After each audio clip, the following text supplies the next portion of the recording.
Hoje eu quero responder algumas perguntas que vocês deixaram nos meus últimos vídeos sobre literatura. Não foram tantas assim, mas há umas perguntas que são recorrentes em alguns casos, então eu quero responder essas dúvidas hoje. E vocês podem se sentir à vontade para deixar também dúvidas para vídeos futuros. Eu sempre gosto de, pegar perguntas importantes que gerem um vídeo e depois responder com mais detalhes em algum momento.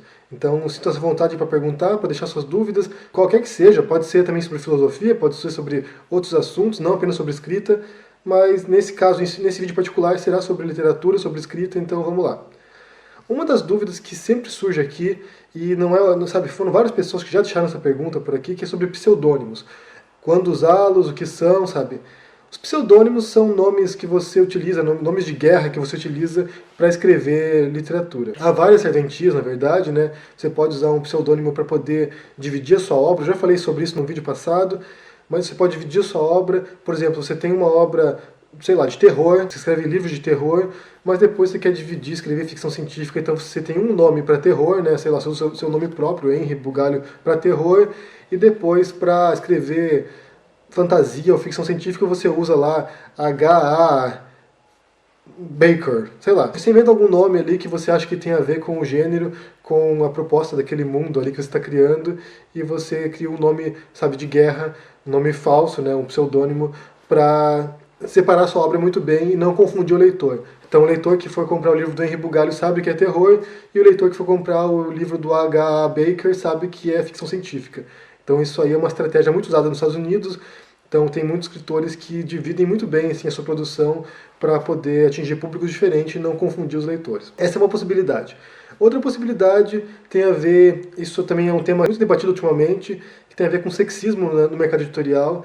Então escritoras, né, mulheres, elas usam pseudônimos para poder entrar em certos gêneros tradicionalmente masculinos. Então, por exemplo, uma mulher escreve um livro de ficção científica, que é um gênero mais masculino tradicionalmente, né? Os grandes autores de ficção científica são homens na história da literatura, então ela usa um pseudônimo que não identifica o sexo dela, não identifica quem ela é, para poder entrar nesse meio e não ser julgada por fato de ser uma mulher. A própria J.K. Rowling, eu acho que ela usou o pseudônimo nesse sentido. Quando ela escreveu Harry Potter, ela é um livro de fantasia, né?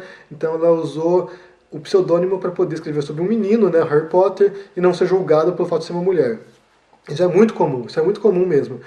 Tanto em mistério, quanto em ficção científica, quanto em fantasia, há muitas mulheres que escrevem com pseudônimo para não serem identificadas como mulher. Uma outra possibilidade também é se você quer escrever um livro do qual você se envergonha. Bem, não vou dizer se vergonhar, mas quando você quer escrever um gênero, com o qual você não quer ser identificado. Então vamos supor que você escreve ficção séria, né, ficção culta, romances literários densos e profundos, mas você quer ganhar dinheiro com a literatura, você quer ficar rico com a literatura, ou quer sobreviver pelo menos, e você resolve escrever romances românticos de banca de jornal.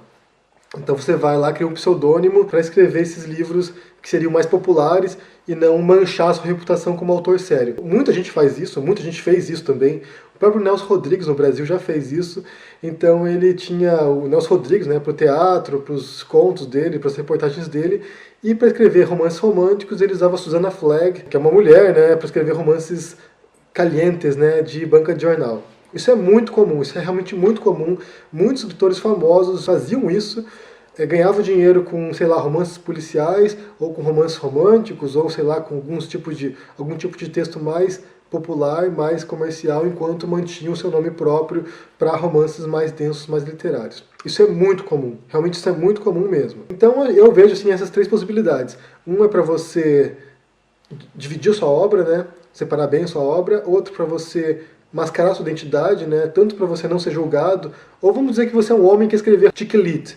Então você vai e usa um pseudônimo feminino para poder passar como mulher.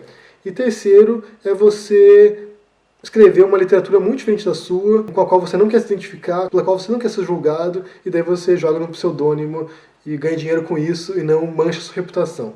Então essas são as três possibilidades. O Jailson Nascimento fez uma pergunta também no vídeo sobre gêneros literários, né, que eu falo sobre romance, novela e contos, e ele pergunta onde se encaixam as crônicas, se elas possuem características peculiares. As crônicas, elas são um gênero à parte também, é um gênero em prosa, né, assim como o romance, o conto e a novela, mas a crônica tem um particular, né, tem uma peculiaridade que ela é escrita tradicionalmente para jornais. Então a crônica é um texto jornalístico, né? Ela não é jornalístico, mas ela é para jornal. Ela é um espaço no jornal no qual as crônicas são publicadas. Elas podem ser jornalísticas, elas podem ser, sabe, uma análise cotidiana de algum tema, de algum evento cotidiano, mas elas podem ser ficcionais também. Elas podem ser um conto, sabe, algum texto, uma fábula, um texto imaginativo. Então ela não tem uma característica muito própria como romance ou como conto, mas ela tem essa noção de ser para jornal. Tanto que em inglês o termo para crônica é column, é uma coluna de jornal, ou seja, é um texto para jornal. Um texto para jornal breve, que pode ser um texto realista, pode ser um texto, sabe, jornalístico ou não, mas é um texto para jornal. A Edilane Carla perguntou aqui como ela faz para buscar inspiração quando ela começa a escrever e para no meio do livro. Eu já trabalhei alguns vídeos aqui sobre isso, né, como você se organizar para escrever um romance ou um texto longo e não parar no meio, não desistir no meio. Embora isso seja comum, embora isso aconteça, às vezes você está escrevendo, chega no meio, você perde o gás e abandona o projeto. É comum, sabe? Isso qualquer escritor passa. Às vezes você precisa de um tempo para poder refletir, sabe? Se reorganizar e voltar a escrever esse texto no futuro. Às vezes o texto acabou ali e você não tem mais gás mesmo e você abandona e segue para outro projeto.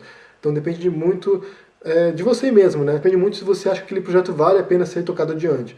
Se você achou que não é aquilo ali e não vale a pena seguir adiante, abandone e vai para a próxima. Mas se você quer realmente trabalhar aquele texto, eu acho que você precisa de um tempo para descansar, sabe, uma ou 2 semanas para refletir, reorganizar a estrutura, repensar para onde o texto vai depois e ver se consegue seguir adiante. Isso é muito comum comigo. Eu tenho várias obras inacabadas que eu quero voltar um dia, então o que eu faço às vezes é reler esses textos depois de uns meses, reanalisar se eu consigo pegar o gás de novo, se eu consigo voltar àquele tom, depois continuo escrevendo. Há vários projetos meus que eu escrevi um pouco, um bocado, parei, depois voltei e acabei. Então não é um problema. Mas o importante é quando você começa a escrever, antes de começar a escrever, é você ter uma linha geral de onde o livro vai, né? Você ter um projeto, um planejamento para onde você quer que o livro vá. Então você já tem sabe, a trama inteira elaborada, o enredo elaborado, quem são os personagens, então é mais fácil você seguir essa diretriz ao longo da história e escrever o livro do começo até o fim. Se você não tiver isso, a chance de você se perder no meio e desistir é maior. O Colunas Tortas fez 2 perguntas aqui, que foi no vídeo sobre o que importa não é o livro, é você. Ele pergunta se ser famoso é o que importa. Depende de quem você é, do que você faz, né? Para certas pessoas ser famoso é o que conta mais. Muita gente quer ser famosa por ser famosa.